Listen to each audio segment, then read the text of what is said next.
በመጨረሻም ጀማል ካሞራን እንዲያገባት አባቱ ወስኖበታል። በአንድ በኩል የካሞራን እናትና አባትም ቢሆን በዚህ ጋብቻ ደስተኛ ናቸው። ሁለቱም ቤተሰቦች ግን ከጀርባ የሚያስተሳሰራቸው ጥቅም ነው። ካሞራን ጀማልን በጣም ታፈቅሯለች። እሱ ግን ምንም አይነት ለእሷ የፍቅር ሀሳብ ላይኖረው ይችላል። ጀማል ዝም ብሎ እንደዚሁ ኑሮን እየቀጠለ ነገር ግን ካሞራን በምታሳየው ስሜት ራሱ ደስተኛ አልነበረም። ዛሬ አግባት ተብሏል። በሌላ በኩል በኢስታንቡል ከተማ የምትኖረው ጁል ደግሞ ከቦይፍሬንዷ ጋር ልትጋባ የተወሰነ የቀናት ልዩነት ብቻ ነው የቀረው። አሁን ወደ እህቷ ቤት መታለች። አብራት እያወራች ነበረ። እዚህ ጋር የእሷ ፍቅረኛ ኬን የጥርስ ሐኪም ነው። በጣም ስራ ይበዛበታል። ሁለቱም ብቻ እንደሚጋቡ የጋብቻ ቀን ቆርጠዋል። በሌላ በኩል ደግሞ በትንሿ መንደር የሚገኙት እነ ጀማል ዛሬ ማታ በቀጥታ ወደ እነ ካሞራን ቤት ሄደዋል። ካሞራን ተደብቃ በመስኮት በኩል ከእህቷ ጋር እየተመለከተች ነበረ። እዚህ ጋር ጀማል ከእናትና ከአባቱ ጋር ሆኖ መጥቷል። ካሞራን ደግሞ ያው መረር ያለ ቡና ይዛ እንደምትመጣ ይጠበቃል። እዚህ ጋር ሁሉም ተሰብስበው አንድ ላይ እየተጫወቱ ናቸው ማታ ላይ። ይህም ካሞራን ለመጠየቅ የመጡት እነ ሁሱን የጀማል አባት አብረው እያወሩ እየተጫወቱ ነበረ። ምግብም እየበሉ ናቸው አንድ ላይ ሆነው። በሌላ በኩል ደግሞ እዚህ ጋር ጁል ከእህቷ ልጅ ጋር ሆና ነበረ እያወራች የነበረችው። ስራ በጣም ስለበዛባት እዚህ ጋር ለእህቷ ልጅ እንደ አዲስ ስራ እየሰጠቻት ምትከፍላትን ይነጋገራሉ። ካሞራን አሁን መጣች። መረር ያለውን ቡና ይዛ ለምታገበው ሰው ለጀማል ስትሰጠው ቀኝ እጇ ተሰብሯል። ቅድም ፌንት ስትነቅል የወደቀችበት። ስለዚህ በሻሽ አንገቷ ላይ አንጠልጥላ ነበር የመጣችው። እጅሽ ምን ሆነሽ ነው እያለ ነበር። አይ ቅድም ጀማልን ታገቢያለሽ ሲባል በደስታ ዘልዬ ፈረትኩኝ እጅ እንደዚህ የሆነ ስትል ነበረ። ከዛ ቡናውን እጇ እየተንቀጠቀጠ በቀጥታ ወደ ጀማል ይዛ እየጠጋች ነበረ። እሱ ፈርቷታል ገና ሳያት። ድንገት ቡና መለጣት፣ ወደቀ። ሸሚዙ ላይ ተደፋ። እየተቃጠለ ነበር። ተንበርክካ ኡፍ እያለች ለነበረ እግሩ ስር ገብታ። ከዛ በአንድ በኩል እነሱ ምን እያረግሽ ነው ያለሽው እያሏን ነበረ። ወይኔ ጨው አድርጌበት ግን ቡናው ትኩስ ነበረ። ከበረዶ ጋር መቀላቀል ነበረብኝ። ቀዝቃዛ መሆን ነበረበት አይደለ? ቀጣይ በቃ በበረዶ አመጣለሁ እያል ነበር። እቺ ልጅ ትገለኛለች ገና ከሆነ አባዬ አልፈልግም በቃ ምንድን ነው እያል ነበር ጀማል። እንደ አደጋ ነው አንተ ምሮ የምታካብደው አልፈልግም ማለት ምን ማለት ነው? ሂጂ አንቺ ቶሎ በይ ሂጂ ቶሎ በይ ቀዝቃዛ ቡና አምጪ እያለ ነበረ። ከዛ መልሰው ሁሱን አይ አይደለም ቆይ በቃ የመጣንበትን ዓላማ እዚህ ጋር እንናገር ተውት ቡናውንም ያው ልጃችሁን ለልጃችን ሲል ነበር ሁሱን የጀማል አባት። ከዛ እዚህ ጋር ዩሱፍ ጥሩ ነው ትንሽ እናስብበት እያለ ነበር። አስቡበት እንዴት እኔ እና እሷ ልንጋባ ማንችልበትን ምክንያት በሙሉ ዝርዝራችሁ ራሳችሁ ድረሱበት እያለ ነበረ። እዚህ ጋር ሳይስማማ ጀማል ትቷቸው ሊወጣ ነበረ። የእሱም እናትና አባት ተከትለው ከወጡ በኋላ ከዛ የካሞራን አባት ልጄን ዝም ብዬ ለነሱ አልሰጣቸውም እልም ያለ የሚገርም ድግስ መደገስ አለባቸው ሲል ነበረ። በሌላ በኩል አሁን የጁን ፍቅረኛ ኬን የጥርስ ሐኪም ነው። ጥርስ እያከመ ነበረ። ከዛ በኋላ በድንገት እዚህ ጋር ጁል መጣች። ስትመጣ አጠገቡ የምትረዳው ሴት ነበረች። እዚህ ጋር ዶክተሩን ኬን ትንሽ እየተቀለበለበች ናት ያለችው። ነገር ግን ጁል ምንም አልመሰላትም ነበረ።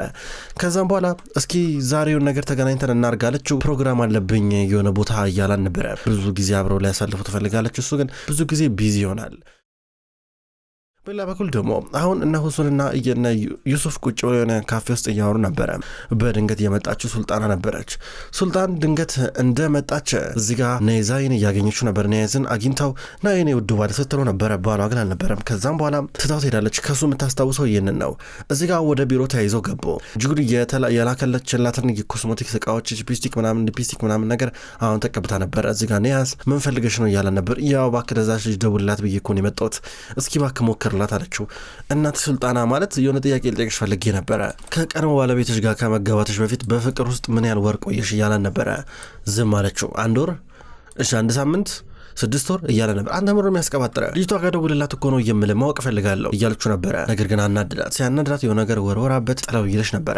በሌላ በኩል አሁን የካሞራን እህት እንዲሁም እሷ አንድ ላይ ሆኖ ለጋብቻው የሚያስፈልገውን ነገር በወረቀት ላይ እየጻፉ ናቸው ያሉት።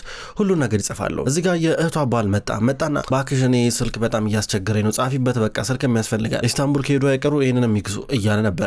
መዘገበች እሷ እያንዳንዱን ጻፈች። ከዛ ለአባቷ አሳየችው። በጣም አሪፍ በደንብ ይገዛ ይሄ ነገር መገዛት አለበት ሲል ነበረ። ጀማል በሌላ በኩል ከኒያዝ ጋር ተገናኘ። እኔ እቺ ልጅ ማግባት አልፈልጋትም ብሎ እየነገሩ ነበረ። አረ ማን ነው የሚሰማኝ? እኔ ምንም አይነት ፍላጎት የለኝም ይላል። ግን ደግሞ በባህላቸው መሰረት ገጠራማ ቦታ ስለሆነ እናት አባት ያመጡት ነገር እምቢ አይባልም። ምንም አማራጭ የለውም። ብቻ በብዛት አልፈልጋትም ብሎ እዚህ ጋር ይናገራል። ከዛ ተነስቶ ይሄድ ነበረ። በሌላ በኩል አሁን ኬን የጁል ፍቅረኛ የመኪና ውድድር አለበት እየተወዳደረ ነው። እሷ ታጨበጭባለች። ኬን ሳይታሰብ ለሌሎች ሴቶች እድል እየሰጠ ነው ያለው። እዚህ ጋር ግን ጁል አልገባትም። መኪና ውስጥ ገብታ አንድ ሄደች። በድንገት የሆነ የሆነች ልጅ መጣችና ዛሬ ማታ የሆነ ድግስ እናዘጋጅ እያለችው ነበረ። እሺ እያለን ነው። የበለጠ ግን ሁለቱ አንድ ላይ የሚሆኑበት እድል በጣም ሰፊ ነው። በዚህ ሁኔታ ጀማል በጣም አይምሮ ግራ ይገባና ድንገት ጠጥቶ እየመጣ ነበረ። ቤተሰብ አንድ ላይ ተሰብስቧል። መሀላቸው ገባ። ሲገባ ድንገት አባቱ ላይ ውሃ እየደፋበት ነው። ቀዝቃዛ ደፋበትና በልበላውን ከራስ ጋውን ይውለ ኢስታንቡል ሄደ ይህንን ለመግዛት አለብህ ብሎ በሁሉም ፊት የወረቀቱን ዝርዝር ሰጠው። ይሄን ግዛ፣ ተመልሰ ስትመጣ እነዚህን ይዘን ትመጣ ፈልጋለሁ ይለዋል። በሌላ በኩል ዛሬ ማታ ኬን እና ጁል አብረው ሆነው ሶፋ ላይ ተቀምጠው ምግብ እየበሉ ናቸው። የሆነ ነገር ቴካዌ አድርገው ልክ እንደ ኢንዶሚና አነስ ያለ ፓስታ ነገር ነው የሚበሉት። ከዛም በኋላ እዚህ ጋር እሱ ጁል የሆነ ነገር ልነግርሽ ፈልጌ ነበረ ማለት እኔ ወደ አፍሪካ ልሄድ ነው። አፍሪካ ሄጄ ሌሎች ታካሚዎችን ደግሞ መርዳት ፈልጋለሁ፣ ማስተማር ፈልጋለሁ። እስኪ ከቱርክ ደግሞ ራቅ ብዬ እውቀቴ ላስፋ እያላት ወደ አፍሪካ እንደሚሄድና ለተወሰነ ጊዜ ከእሷ እንደሚርቅ ነገራት። እንዲህ እያወራት እያለ እንቅልፍ እሷ ወስዶታል። የያዘችውን ምግብ ይቀበላል። ከዛ እዛው ጋር እንድተኛ እያደረገ ነበረ። በሌላ በኩል ጀማልም ቢሆን እዛ በነበሩበት ቦታ ላይ እንቅልፍ ወሰደው። እናቱን ገመጣች። ጀማል ስትለው ነበር። ድንገት አባቱ መጣ። እኔ ያልገባኝ ነገር ማለት ምን እያረሽን ያለሽ ዱዱ? ልጁን እየቀሰቀሹ ነው ወይስ አቅፈሽ ወስደሽ ልታስተኙ ነው? እንደዛ ልጅ እያላን ነበር። ልቀሰቀሰው ስትለው እንደዚህ ነው የሚቀሰቀሰው ብሎ ጭንቅላቱን መታ ያደርግና ተረስ እያሉ ነበረ። ጀማል ተነሳ። በል እንግዲህ ጉዞውን መጀመር አለብህ። ፈጣሪ ካንተ ጋር ይሁን። እነዚህ ነው መግዛት ያለብህ። ለእሱ የሚያስፈልገው ገንዘብ ይኸው። በል እንግዲህ ቶሎ ና እሺ፣ እንዳጠፋ ኢስታንቡል ትልቅ ከተማ ናት እያለችው ነበረ። መኪናውን አስነስቶ መንዳት እንደጀመረ ድንገት ካሞራን መሀል መንካድ ላይ ገባችበት። እንዲ አብደሻና እንጂ በገጭሽስ እያላን ነበረ። ቻው ልለን የመጣው ይኸውልህ፣ ምንም እንኳን ለቀናቶች ያህል እንኳን ብትሄድም ይኸውልህ ኢስታንቡል በጣም ትልቅ ከተማ ናት። በጣም ብዙ ሴቶች አሉ። አንተ ግን አሁን እዚህ ጋር ጮኛለህ፣ እኔን ታገባኛለህ፣ ተጠንቀቅ እያለችው ነበረ። ከዛ ነው የያዘን መንገድ ላይ ያገኘው። ሌሎች ሰዎችም ኢስታንቡል ስትሄድ ይሄን ግዛልን እያሉ ናቸው። ጀማል ጉዞ ጀመረ። ጠዋት አካባቢ ወደ ኢስታንቡል እየገባ ነበር። ፓፓ እቺ ከተማ እንዴት ነው የምታምረው ባካችሁ እያለ እየተደነቀ ነበረ። በመኪናው እየገባ የነበረው በቀለበት መንገዱ ላይ ይጓዛል። መኪናውን የቦታ ፓርክ አረገ። የኢስታንቡልን ባሮቿን፣ አንዳንድ ሆቴሎች፣ መስጂዶች እንዲሁም ትልልቅ የሆኑ ቦታዎች፣ ፓርኮችን እየተመለከተ ተደመመ። ዋው እያለ እየተመለከተ ነበረ። ጁል በሌላ በኩል ሶፋ ላይ ተኛችው። አጠገቧ አላርም የለም። እንደ ልማዱ አርፍዳ ተነሳች። እዚህ ጋር ቦይፍሬንዷን እንዴት አትቀሰቀሰኝም ብላ እየተነጫነጨችበት ነው። በአንድ በኩል ደግሞ እዚህ ጋር ጀማል መኪናውን የማይሆን መንገድ ላይ አቆመው። ትራፊክ መጥቶ መኪናውን እየጎተተ እየወሰደበት ነው። ኬን ኢስታንቡል በመጣ በመጀመሪያ ቀኑ መኪና ለማይሆን ቦታ ቆምክ ተብሎ መኪና እየተወሰደበት ነው። አሁን እሱ መኪና ውስጥ ነው ያለው። ጁል በሌላ በኩል ጸጉሯን ታጥባ ጸጉሯን እያደረቀች ሰዓት ሄዶባታል። ጓደኛዋ ደወለች። አሱ ደውላ መጭም ወይ ስብሰባ ልጀምር ነው እያለች ነው። እዚህ ጋር ደግሞ ጁል ስብሰባ ይራዘም እያለች ነው። ስብሰባ የሚራዘምበት ምንም አይነት መንገድ የለም። ኬን እዚህ ጋር ጠጭ ይህንን እያለ ወተት አቅርቦላ ነበር። ወተቱ ተደፋ ትሸርቷ ላይ። እዛ ደግሞ ቡና ይሰጣታል። አለቃዋ ድንገት የጁን አለቃ ድርጅቱ እየመጣ ነበረ። ከዛ እሱን ስብሰባው ይጀመር እያላ ነበር በሰዓቱ። በሌላ በኩል ደግሞ እዚህ ጋር ጀማል ተቀቶ መኪናውን እየወሰደ ነበረ። ከዛ ግን ይንቀሳቀሳል። ወደ ከተማውን እየዞረ ነበረ። አንዳንድ የሚገዛው ነገር አለ። እዚህ ጋር ደግሞ ጁል በቀጣው ልብስ መጣች። አሁን ባረኩት ቲሸርት ሳይዝ የሚሆን ልብስ ብላ ልትረካ ወደ ውስጥ እንደገባች መኪናውን ያቆመችው ትክክለኛ ቦታ ስላልሆነ ትራፊክ አሁንም መጣና መኪናውን እየሰቀለ ሊወስደው ነው። እዚህ ጋር ህይወቷ ሊመሰቃቀል ነው። እያየች አይኗ እያየ እየተወሰደባት ነው። ታማራለች። ልጅቱ ጋር ደረሰች። ስትደርስ አለቃ ተናዶብሻል ሂጂና አናግሪው ስትል ነበረ። ልታናግረው ገባች። አለቃዋ አያትና ተባረሻል እያላ ነበረ። ከዚህ በኋላ አንቺ የምታገዝበት ምንም አይነት መንገድ የለም ተባረሻል ይላታል። ግራ ገባት። ለመነችው። ነገር ግን እሱ በጭራሽ እየተለመነናት አይደለም። ከስራ ተባራ እየመጣች ነው። ልክ እሷ ከካምፓኒው እንደወጣች ነበረ ድንገት እዚህ ጋር ጀማል የመጣው። ፈልጌ ነበረ ጁል የምትባል ሴት ብሎ ጠየቀ። ጸሐፊዋ አሁን ወጣች እያለችው ነበረ። ከዛ የእህቷን አድራሻ ልስጥ ብላ የእህትየውን አድራሻ እየሰጠችው ነበረ። እሱ ቶሎ ይንቀሳቀሳል። በሌላ በኩል ጁል ደግሞ አሁን በቀጥታ ቦይፍሬንዷ ስልኩን ሳያነሳላት ሲቀር ፍቅረኛዋ ወደ ክሊኒኩ መጣች። የጥርስ ሐኪም ነው። ዛሬ ማታ አራት እንብላ ጨንቆኛል ታስፈልገኛለህ በዚህ ሰዓት አለችው።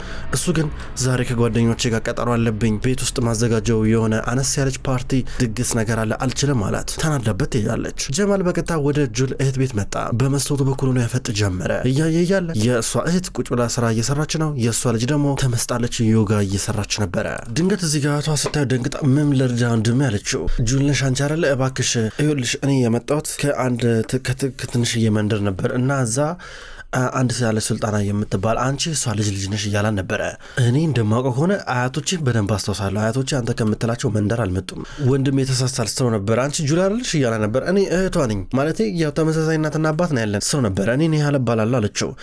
ወይዘሪት ነው ያለ ይልሽ ወይዘሮ ይቅርታ እኛ የሆነ ችግር ውስጥ ነው ያለ ነው ማለት እዚህ ጋር አያቴ ሱልጣና ማለት እናታችን ሱልጣና በጣም እድሜ ሄዷል፣ አርጅታለች። ነገር ግን የልጅ እንዳላት አድርጋ ነው የምታስበው። ያው አያታችሁ ወታደር ነበር እንዴ?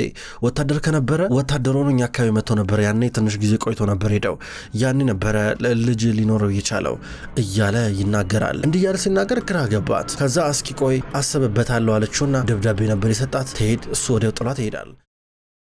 በሌላ በኩል አሁን የሷ ፍቅረኛ ወይም ኬን የጁል ፍቅረኛ አቤት ውስጥ ነው ያለው። ጓደኞቹ ድንገት መጡ። አብሮ ነው እየበሉ እየጠጡ ምርጥ ምሽታቸውን እያሳለፉ ነበረ። ጁል ደግሞ ወደ እህቷ ቤት መጣ። ጨንቋታል። ምንድነው የሚሻለኝ ከዚህ በኋላ እኔም ትቼው ነበር የመጣሁት በቃ ተመልሼ ልሂድ እዚህ ምንም አልሰራም ብላ የተወሰነ ከእህቷ ጋር ካወራች በኋላ ልትሄድ ነው። ነገር ግን ኬን እዚህ ጋር ሁሉንም ጓደኞቹን ከሸኘ በኋላ የቀድሟ ልጅ አብሯት ቀረ። ቁጭ ብለው ወይን እየጠጡ ነበረ ይተያያሉ። ከዛ በኋላ በደንብ ከቆየች በኋላ ጥላው እየወጣች ነው። እዚህ ጋር ድንገት ጁል መጣች። መጣሽ እያለ ነበር ፍቅረኛዋ ሳያደንግጠው በሩን ሲከፍት። እዚህ ጋር ልጅቷ ልሂድ በቃ ብላ ሄደች። አንተ ትቀልዳለህ እንዴ ምን እያረክን ያለው ብላ ጁል እየተቆጣች ነበር። ወደ ሳሎን ስትገባ ሁለቱ ቁጭ ብለው ወይን እየጠጡ ነበር። ኬን የሆነ ነገር ንገረኝ በደንብ ምንድነው የሆነ ነው ያለው ነገር ቺታ ረክብኝ እንዴ ስትለው ነበር። አንቺ ስለምንድነው የምታወሪው ምንም ነገር አላረኩም እያለ ነበር። ታዲያ እዚህ ጋር ምንድነው ለብቻችሁ ስጠጡ የነበረው አለችው። ደበራት። ወደ መኝታ ክፍሏ ገባች። ተጨናንቀሻል እኮ ይላታል። አዎ በእናትህ ተጨናንቄ ያለው በቃ እያለችው ነበረ። ወደ አፍሪካ ልሄድ ነው ብሎ ነገራት። ምን ልትሆን አለችው። ስራ ልሰራ ስለነበረ ሳንጋባ አለችው። ቀለበት ነገር አስረን ሄዳለሁ እያለ ነበረ። ነገሩ በጣም አስፈራት። ሄዳ አልጋዋ ላይ ጋደም እያለች ነበረ። በድንገት የሴት ጌጥ ያገኘችው። ጌጥ ስታገኝ ሂድ የፈለክበት ሂድ እንደፈለክ ለመሆን ብለህ ነው አፍሪካ ሊደልከኝ ብላ ቀለበቱን አውልቃ ሰታው እየወጣች ነበረ። አሁን ጀማል ተመልሰው ወደ ኒያል ቤት መጣ። ወደ ጁል ቤት እህት ቤት ከመጣ በኋላ ይቅርታ የኔ ወንድም እኛ አንተ ወደ ምትለን መንደር በመሄድ ምርመራ ልናደርግ አንችልም እሺ እና ምናልባትም ያው ሌላ ቦታ ሄደህ ብትሞክር ጥሩ ነው ምክንያቱም እኛ ስላያታችሁን በደንብ እናስታውሳለን እስካሁን እንደማስታውሰው ከሆነ ደግሞ ከዛ መንደር ጋር ምንም የሚያገናኘን ነገር የለም አለችው። እሺ አመሰግናለሁ አመሰግናለሁ ብሏት እየሄደ ነበረ። ጁል ደግሞ እዚህ ጋር መኪናውን ነዳችና ግራ ገባት። ጨንቋት ከመኪናው ውስጥ ወጣ ቁጭ ብላ ጎማው ስር እያለቀሰች ነበረ። እንደ አጋጣሚ ሆኖ ጀማል በዛ ጋር ያለፈ ያለ አያት። ከመኪና ወረደና የኔት ምንድነው ችግር አለ እንዴ አደጋ ገጥሞሽ ነው ምንድነው ችግር አለ እያላ ነበረ። ዝም ብላ እያለቀሰች ነው። ጨንቆኛል ትላለች። ለምን መንገድ ላይ ትቀመጫለች? ተነሺ ጥሩ አለ እዚህ ጋር በደንብ ተንፍሽልሽ ተንፍሽሽ ቆይ እዚህ ጠብቂኝ እንዳትሄጂ ብሏት ውሃ ይዞላ መጣ። ከዛ እዚህ ጋር ፊቷን እየታጠበች ነበረ። ውሃውንም እየጠጣች ነው። ከዛ በኋላ ምን ሆነሽ ነው ችግር አለ እንዴ እያላ ነበረ። እንጃ ውስጥ እየነድድ ነው ትላለች። አይዞሽ እያለ ያባብላታል። ጀማል ገና እንዳያት ነው የወደዳት። አመሰግናለሁ ብላ መኪና ውስጥ ገብታ ትሄዳለች። ከዛ ከየት ነው የመጣሁ ምናምን አለችው። እሱ ከመጣበት መንደር ነገራት። ለምን ምናልባት አላግዝሽም ምናልባት እኔ ግን አቅጣጫው ጠፍቶብኛል በእናትሽ ወዴት ነው ሙላ መንገዱ የሚወስደው እያላን ነበረ። በዛ ሄደ በዚህ ሄደ ብላ ነገረችው። ቻው በቃ አለችው። መኪና ውስጥ ገብቶ ይሄዳል። ነገር ግን ጠላቱ እሷ ቶሎ ከሄደች በኋላ ወደ እህቷ ቤት መጣ። እዚህ ገና እንዳያት እንደወደዳት ገብቶታል እሱ ራሱ። ከዛ ወደ መጣበት መንደር እየተመለሰ ነው። ጁል ደግሞ ወደ እህቷ ቤት ከመጣች በኋላ እህቷን ያን ነገረቻት። ሁኔታውን ቅድም የተፈጠረውን ስነግራት በቃ እኔ ጨንቆኛል እኔ ያልጨንቆኛል በቃ እኔ እሄዳለሁ። የት እያለቻ ነበር። ወደ ማላ እሄዳለሁ በቃ እዛ ሄጄ ትንሽ ልረፍ እዚህ ከከተማ መራቅ አለብኝ እዚህ ኢስታንቡል ውስጥ ሆኜ በቃ ህይወቴ ከድጡ ወደ ማጦ እየሄደ ነው ያለው። እኔ ግራ ግብት ሆኖኛል እና ምናልባት ትንሽ እዛ ሄጄ ረፍት ላድርግ በቃ የተፈጥሮ አየር ልተንፍስ እያለቻት ነበረ። እርግጠኛ ነሽ አለቻት እዚህ ጋር እህቷ። አዎ እያለች ነበረ። ጁል ለመጨረሻ መኪና ውስጥ ገባች። ተሰናብታት እየሄደች ነበር። እሷና ልጇን ተሰናብታ ትሄዳለች። በቀጥታ ወደዛች መንደር እየደረሰች ናት ያለችው። በሌላ በኩል ጀማል ደግሞ እዛው መንደሩ ገባ። ወደ ገጠር ከተመለሰ በኋላ በቀጥታ የገዛውን ነገር ለሁሉም ሰጣቸው። ስለገዛው ነገር ሁሉም ደስተኛ ነው። እናትና አባቱ ፊቱን ሲያዩት ደህና አይመስልም። አንተ ልጅ ግን ምን ሆናል ይሉታል። ምን እንግዲህ ምን ላድርግ ኢስታንቡል ትልቅ ከተማ ናት ብሬን ዘራው ተረጫውት እንግዲህ የሚያስፈልግ ነገር ገዛውኝ እያለ ነበረ። ከዛም በኋላ አሁን ሰርጉ እንደሚደገስ ይጠበቃል ከሰዓቶች በኋላ። ስለዚህ አሁን ማታ አካባቢ ላይ ነው የሰርጉ ሁኔታ ስነስርዓት ተጀምሯል። ጁል እዛች መንደር እየገባች ነው ያለችው መሸጥ ሲል። ከዛ ኢስታንቡል ከተማ ውስጥ ስላለ ሁኔታ እያሰበች ትረበሻለች። ይሄ ምንም እየሆነላት አይደለም ወይ ሳታርፍዳ ስትጣደፍ ደግሞ የሆነ ነገር ልብሷ ላይ ይደፋል። ልብሷ ይመነችካል። እዛ ልብስ ትቀይራለች። ያላቀደችውን ልብስ ታረጋለች። ብቻ ነገሮች ተደራርበውባታል። አሁን አርፋለሁ ትንሽ እያለችው እየገባች ነው። ወደ ገጠራማ ከተማ እየገባች እያለ ሳር ነው ዛፍ ነው ምንም ነገር የለም። ህንፃ የለ ህዝብ የለም። በጣም በርካታ መኪና የለም። ከዛ እያለቀሰች አሁንም ጉዞዋን ትቀጥላለች። በሌላ በኩል አሁን የነ ጀማል ሰርግ ተጀምረዋል። በጣም በርካታ ተጋባዥ እንግዶች አሉ። እየጨፈሩ ናቸው። ሙዚቃው እንደደራ ነው ያለው። ከሙራን የሙሽራ ቀሚሷን ለብሳ ተቀምጣለች። ሁሉም እየጨፈሩ ናቸው። ጀማል ባንድ በኩል ከኔቬ ጋር እያወራ ነበረ። ፍቅር ያዘኝ እኮ ነው የምልህ ወንድሜ ፍቅር ያዘኝ ከሆነች ከኢስታንቡል ልጅ እያለው ነበር። አንተ ምንድነው የምታወራው እንዴ? ይሄ ሰርግህ እኮ ነው። እዚህ ጋር ልታገባ እሷን እዛ ጋር ጎልተህ እዚህ ጋር ፍቅር ያዘኝ ምናምን ትላለህ እንዴ? ምን ሆናል አንተ አብዳል እንዴ ሲለው ነበረ። ወንድሜ ፍቅር ያዘኝ ያለው ነበር። ማን ነው ስሟ ነው ሲለው ነበር። እኔ እንጃ አላቅም ሲለው ነበር። አላቅም ስሟን ሳታቅ ነው ፍቅር የያዘ አግብታዩን ሳታገባ ነው በምን ታውቃለህ ሲለው ነበረ። እሱንም እኔ አላቅም ሲለው ነበረ። ኧረ እባክህ ጣቷ ላይ ቀለበት ነበር እሺ ቀለበት ነበር አለው። እኔ እንጃ አልነበረ ሲለው ነበረ። እና ልትመለስ ነው ወደ ኢስታንቡል አንተ ልጅ? ወይኔ ጭንቅላት በትክክል እየሰራ አይደለም። እውነት እና ታዲያ አሁን እዛ የሚያክል ትልቅ ከተማ ኢስታንቡል እኮ በጣም ትልቅ እኮ ነው። እንዴት ነው የምታገኛት? ሄደህ ብትፈልጋት እንዴት ነው የምታገኛት? ንገረኝ እስኪ። አሁን ምናልባት ኢስታንቡል ለቀ ሌላ ቦታ ብትሄድስ እያል ነበረ። ኔዛይ በቃ አይቻታለሁ እኮ ነው የምልህ። በቃ ኢስታንቡል ምንም ነገር የለም። ኢስታንቡል የእብድ ከተማ ነው። እሷም ምናልባት ትላንት ያገኘው ቦታ ላገኛት ትችላለሁ እያሉ ነበር። አይሆንም ተውቷታ ትጃጃል እያሉ ነበረ። እንዲህ እያለው በድንገት ነበረ እሷ ደረሰች። ጁል ደርሳ ከዛ በኋላ ሰርጉ የሚደረግበት ቦታ ላይ መጣች። ውስጥ ገብታ መመልከት ጀመረች። የገጠር ሰርግ እንዴት ደስ ይላል ብላ ታድማ ትመለከታለች። እዚህ ጋር ስነስርዓቱን የሚፈጽመው ኔዛይ ነበረ። ከዛ ጀማልና ካሙራን ተቀምጠዋል። ከዛም በኋላ ቃል ትገባላችሁ እርስ በርስ አንዳችሁ ሌላችሁን ለመጠበቅ እያሏቸው ነበረ። ከዛውን ጀማል እዚህ ጋር እየጠየቀ ነበረ። እሷን ታገባታለህ ተብሎ ተጠየቀ። አዎ ብሎ ሊመልስ ምንም አማራጭ የለውም። ገና ወደ ማይክራፎኑ ሲጠጋ በድንገት ነበር ጁልን አያት። ጁልን ሲያት ፈዘዘ። እሷ ደግሞ እንደ አይመልስም እንዴ ብላ እየተመለከተችው ነበረ። ስታዩ ራሱ ገርሟታል።